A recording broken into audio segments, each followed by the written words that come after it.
There's a bunch of guys in England that recreated the alien autopsy. Remember that? There was a Santilli. Yeah, Santilli. There are sort of people in ufology who still cling to the hope that it's perhaps true, because the alien in question, or the star visitor as we prefer to politely call them, it does look like a Zeta Reticulans, very, very close. It's the commonly recognised or accepted form, if you like, in movies, etc., etc. Yes, the bulbous head and the sort of extra finger and the long arms. Mind you, the eyes weren't as big as that which we've been used to seeing. But I've got my reservations on that one.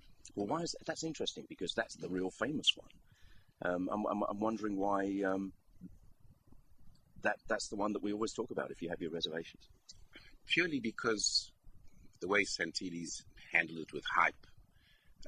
In actual fact, his partner lived next door to me in St. John's Wood in London. I used to live in London. Yeah.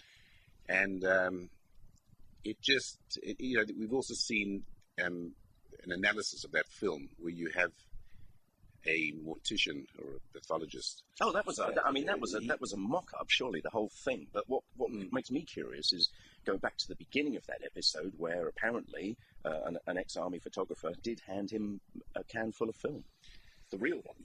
Yes, and that is possible, because there was an autopsy. There have been various autopsies, not only in the States, but from my understanding, there's been in Scandinavia and various other countries. I mean, extraterrestrial craft have been crashing for years. There's no doubt about it. I still do not understand why so many people still do not believe that flying saucers exist. You just go to the Bentwaters case in the UK. The Ministry of Defence has released the files. Say that again? Bentwaters. Bentwaters, okay. Near Woodbridge. The Ministry of Defence, British Ministry of Defence, you can go to the website, I think it's www.mod.uk, and you can put into the search engine Bentwaters or even Cosford, and you'll find all the files there. And in fact, if you saw Larry King live in November, the general concerned who was at the base actually says, yes, I went down, I saw the craft, and I touched it.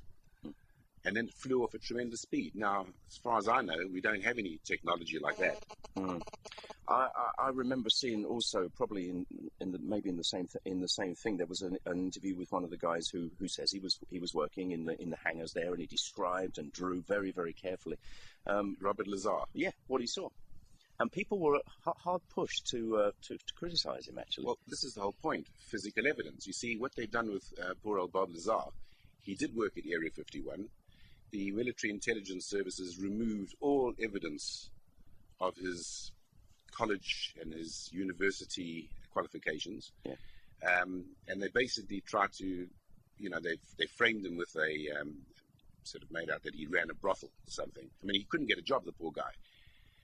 Yes, there are people like George Knapp, a very famous reporter in the States, went along with Bob Lazar, and actually Bob told him the time that various craft will be flying over Area 51, and they got to see it together. What's the magnetism of this Arizona space? The magnetism? Yeah, I mean, why is it always this area of America that we traditionally... In Nevada? Yeah. Well, Area 51 is attached to many, many interesting stories. I mean, there are various layers of bases under the ground. Yeah. Area 51 has an area called Nellis. In fact, here's a very interesting story. Charles Hall, he's a physicist. Right. In the 1965 to 1967, he worked at Nellis Air Force Base, and as a meteorologist. Mm-hmm. And he came across, because nobody warned him, beings called the Tall Whites. They live under the protection of the United States government. And he's written 5 books already called Millennium Hospitality. Now, since then, this story has been corroborated by other people on the base.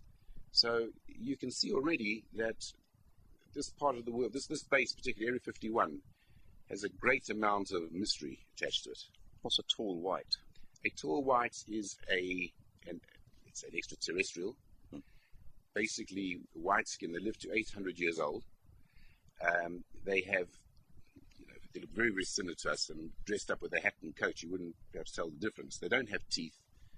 They're vegetarians, and they actually live on this base. They live actually in a base in a cave in the mountains, specially built by the U.S. authorities. They are their origin is not actually. We're not actually 100% sure of it. But you don't say. But Charles Hall says he thinks it's from Arcturus. An interesting thing about him, he being a meteorologist, he had a theodolite. So he's reproduced all the angles of takeoff and the positions of the craft and everything. He's written an incredible amount of data on this. So I wouldn't take this lightly at all. No. I mean, more and more people are sort of corroborating each other's thoughts and experiences. So what can you do? You just hold your hands up and say, I don't know. I like your thing about, though, humans need to see something in order to prove that it's real, and that might be the big stumbling block. Well, it's like saying, sometimes you have a murder and there's no body. Yeah. Okay. Yet you can convict because you use qualitative evidence. What sort of experiences have you had? It depends where you want to start. I mean, most people always seem to be fascinated by my encounter with extraterrestrials. It's happened on various occasions, but one of the most amazing things was the sighting that myself and various other members of the community here in Hong Kong had around the time of the millennium, when a kilometer-wide craft followed by 3 more circled the old IFC building. I mean, people laugh about it. It sounds ridiculous, but it was there. We saw it. And, and since then, you saw in the front page of the Sunday paper last week, the reporter, Barclay Crawford, who interviewed us, he checked out with the observatory, the Hong Kong Observatory. The Hong Kong Observatory report that there are over 40 sightings a year, one of which was a craft the size of 6 football fields. So there you have it. You have some form of qualitative evidence. Oh, they keep this stuff on record. Apparently so. I'm going to be with Moon Fong of the UFO Club. Yeah. Together we are going to be investigating not only the Hong Kong Observatory records, but we might even go as far as the CAA, Civil Aviation Authority. Way to go. Tell us when and where for your talk. For our talk? Yep. Our talk is in Mongkok. Let's see.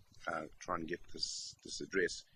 It's 982 Canton Road. Yep. Mongkok. And that's on the 2nd of March between 3 and 6 o'clock in the evening. You can get the details on www.ufo.org.hk, or you can get it on www.exopoliticshongkong.org. Nice and easy. Pleasure to meet you, Neil. Best of luck. Thanks for coming up to Radio 3. Thank you very much.